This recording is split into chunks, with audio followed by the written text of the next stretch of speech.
Okay, good evening. Welcome to tonight's shir.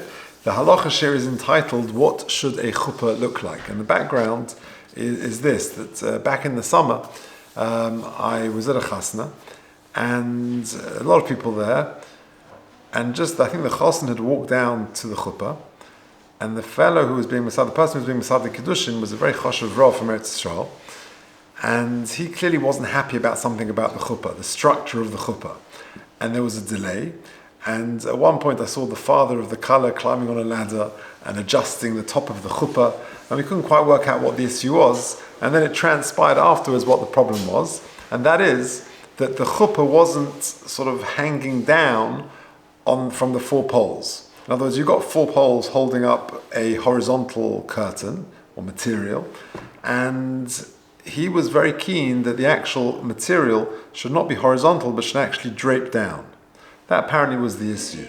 It shouldn't be flat and horizontal, but it should, imagine, four people holding a talus. So there's nothing drooping down, there's just a horizontal talus.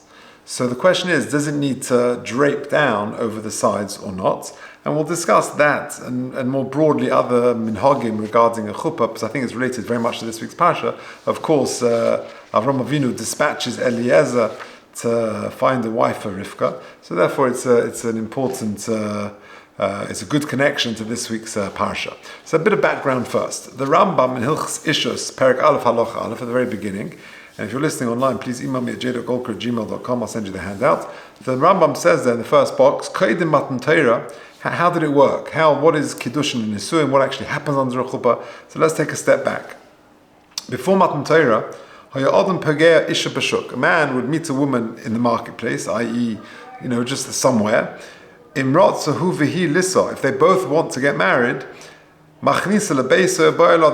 he brings her home, they live together, that's as simple as that. That's how it worked before Matan Torah. But once the Torah was given, the Klal Yisrael commanded that if a man wants to marry a woman, first of all there's got to be a kinyan, and then they can live together. Okay, that's the famous Rambam at the beginning of Hilchos Ishus. We know that there are two parts to any Jewish marriage. There is Erusin, sometimes called Kiddushin, and then Nisuin. For Erusin, also known as Kiddushin, there are three ways in which a man can be kohen and isha. They can actually get married. The one we do today is, of course, with kesef, and he gives his wife-to-be, shova kesef, he gives her a ring, something of monetary value under the chuppah, and then she becomes an arusa. And back in the day, the erusin would take place. They would then separate ways. She would go back to her house, he would go back to his house, and then sometime later, many months later, they would have the nisu in the second part of the wedding. Nowadays, of course, we do both under the chuppah, but it was a bit similar to sort of the engagement and the marriage that we have nowadays. Okay, nowadays we do both under the chuppah and we break it up by either reading the ksuba or the rav speaking or both or whatever it is. Now, it's important to figure out what exactly is a chuppah. What does that mean? Why? Because the Gemara says in Ksubas and Memches that chuppah koina, that the very act of chuppah, whatever that means, it actually affects the transaction, the kinyan, that a man and a woman become married. So the question is, what exactly is this nisuin, this chuppah, that is the second stage of the wedding? So the Ramah, the Mechaba and the Ramah, this is in Even Ha'ezeh and Kiddushin Siman Nun Hey Sif Aleph. Between the Shulchan Aruch and the Ramah, they present 5 possibilities, and you'll see we're familiar. We do most of these nowadays. Let's take a look. The Mechaba starts off and says that we're talking about yichud. So the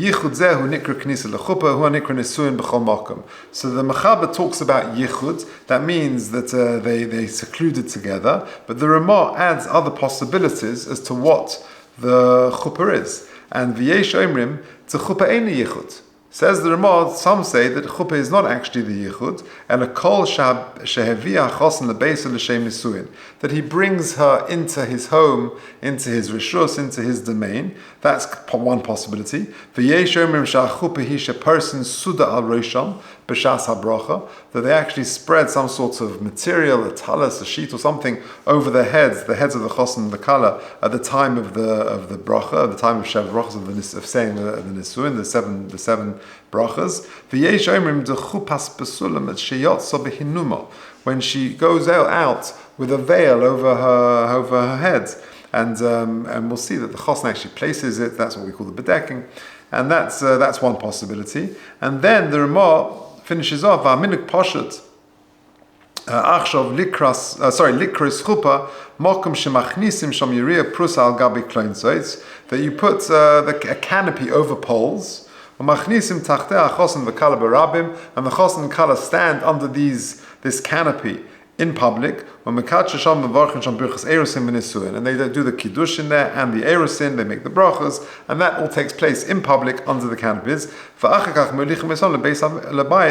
then go to the yichud room and they eat together, they break the fast more often than not in a mokum sanua, which is a secluded place. So in short, we have 5 possibilities what chuppah actually can be. Either the yichud, or that the chosn brings the kala into his home, or into his rishus. Then you have a sheet or a talis placed over the head of the chosn kala, or the bedekim, which is the veil placed over her head. And then lastly, the chuppah standing under the chuppah, which is like a canopy with poles. Now, we pretty much do all of these, and that's why we're familiar with all of these 5. Now, the question is, back to our background case, does the material need to spread over the poles? That's the issue. Was this person being with Sadiq Kiddushin, was it necessary for him to do that? So the Eitzah Mekudesh, this is in Even Oezah Siman Nun Hey, he says, that you need to have something called the Tzuras HaPesach. What is the Tzuras HaPesach? Imagine a door frame. So you've got door frames, you've got 2 sides, and then you've got a lintel going over the top. So you need a Tzuras HaPesach when it comes to a chuppah, and therefore, just having a horizontal, 4 people holding up a talis or something, or just 4 poles and nothing coming down, you haven't quite got your Tzuras HaPesach. And therefore, it should hang down to make a Tzuras HaPesach, to give it sort of the shape of a door frame, of a doorway, to be like a house. And he requires that. The Nitzai Gavriel, a more contemporary sefer, he says, Nochen ledakdek ala yiriyah, that it's appropriate that this canopy they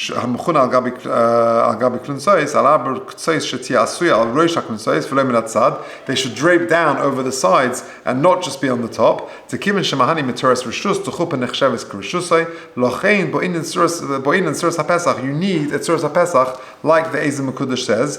V'lohim mahani min atzad. V'yesh mekilim bezeh. There are those people who are mekel. Now, on the top of the next page, you've got an interesting tshuva of Rav Moshe. Rav Moshe says in Erchaim Chelek Dalet Siman Ayin Ois Zayin, he says that really, ideally, you should stick to the minhag. The minhag in Klal Yisrael is to have 4 poles, to have a material over the top which drapes down over the sides, and that is the minhag which we should stick to. However, what happens if you get to the chasna hall, or you get to wherever the chuppah is going to take place, and you've got your whole checklist? The chosn's there, the color's there, you've got the grape juice, you've got the bechers, you've got the ring, you've got the edim, you've got everything, but you haven't got 4 poles.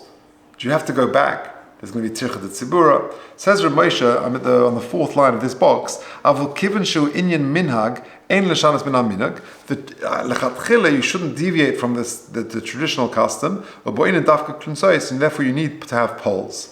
If you have, for whatever reason, you didn't have the poles with you, or you can't get hold of them, you shouldn't push off and delay the chuppah because of it. And 4 people can hold the material over their heads, and that could be the chuppah. So there is certainly room to be mekel. This person was keen not to be mekel.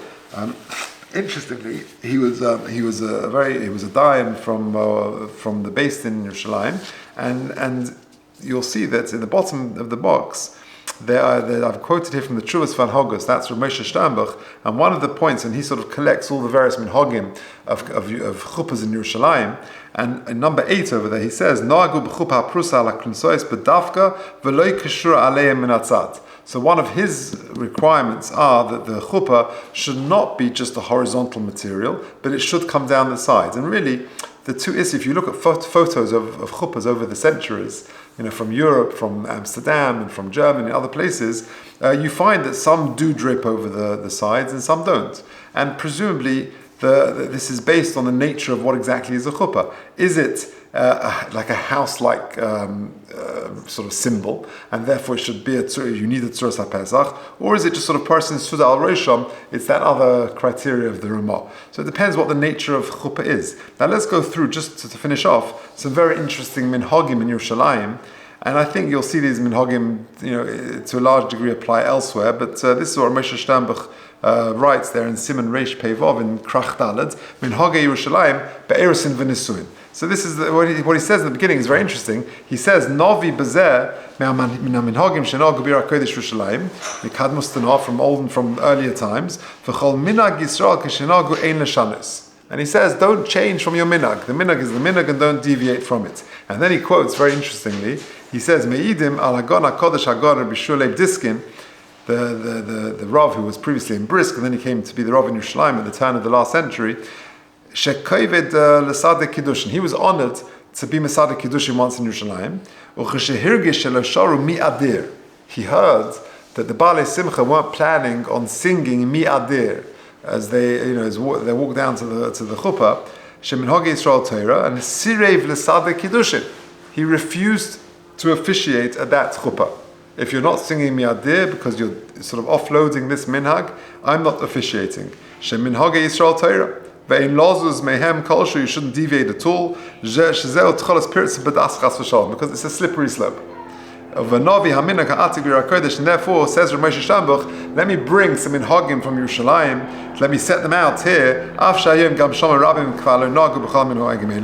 agree that some people are not knowing like this, but let me tell you some minhagim. So it's interesting to see what they are. Number two, base. Very interesting. Before the chosin and the kala go into the yichud room, straight after the chuppah, the chosin takes the kala, physically holds her hand, and he sort of escorts her in to the yichud room. And he says, that's the expression Chazal use. You escort her into the yichud room, into the chuppah. So that's the first minute, that the chosin sort of literally escorts his newlywed wife into the yichud room. 3, the minhag in Yerushalayim, really across the Jewish world, is to break a glass, but listen to when they do it. He does it, now erusin is the first stage. That means that the chosin and kala, she's gone around him 7 times. By the way, they don't do that in all chuppahs, but that's the norm, I think. She goes around him 7 times. They then do the erusin, which is the first half. The Rav makes the 2 brachas, the brach of erusin and the bar gofen. They drink the wine, and then the man, the chosin, takes the ring, gives her the ring, which is something of monetary value, which is the kesef, and then he puts it on. He says the words Har Mekudeshes, and then he puts it on her finger. Eidim say Mekudeshes. They've witnessed that. And then, says Rav Moshe Sternbuch, the minhag was to break the kli zechuchis, the glass, after the erusin at that point. Now we do it at the end of the nisuin, much at the very end of the chasna. And then he adds in brackets, very interesting, as soon as he breaks the glass, everyone screams out mazel tov. As if it's a sign for mazel that they're going to break the glass, and everyone, and it's become, and really, why was it instituted? The Gemara says that one time a chasna, things were getting a little bit too labodik, a bit too out of hand and too wild, and people, one of them, I forget who it was, he was saying, this is not appropriate. We've got a churban, the Beis HaMikdash is destroyed, and you're getting so jolly, so excitable. He took a very expensive vase, he smashed it at the chasna. That sort of tempered the atmosphere a little bit, it made it a bit more somber, and litztay ala churban. And what's the irony? Nowadays, the irony is that as soon as you hear the glass break, you say mazel tov, to the extent that you're in a restaurant and one of the waiter or waitress slips and drops a glass, and everyone screams mazel tov. But it's exactly the opposite of what it should be. The breaking of the glass is litztay ala churban. And then he says, v'ayin stechemed, shemiyashiv aminig shemazel tov ala kiddushin, etc. Shemamtinin at sheishabakos. We say mazel on the kiddushin, but you just wait till you break the glass. Okay. Rabbi Vacha has a tshuva. He says if he could, he'd be mevatel the minhag. He says, okay, but at least we push it off and we sing him mishkachech first, and therefore we sort of have those few moments of thoughts about the Beis Hamikdash, the Churban. Now some people do the Mishaberich for the Chayalim and other things, whatever the minhag is. But the point is to break the glass at the very end. The purpose of it was L'Stayal HaChurban. By the way, just also a fun fact. I don't know if you're aware, but actually in 9 out of 10 or 99 out of 100 places, it's not a glass. It's actually it's a light bulb. They break it because the light bulb is much easier to break. It's much thinner, and the glass sometimes is very hard to break. There was a case, I think here in London some time ago, that a chassan put his foot down and Nebuch had to call Hatzalah because a piece of glass went into the bottom of his foot and it could be quite dangerous. So if you take a thin light bulb, then that's how they do it. Okay, let's look at a few more. Dalet, hachassan lovish kittel.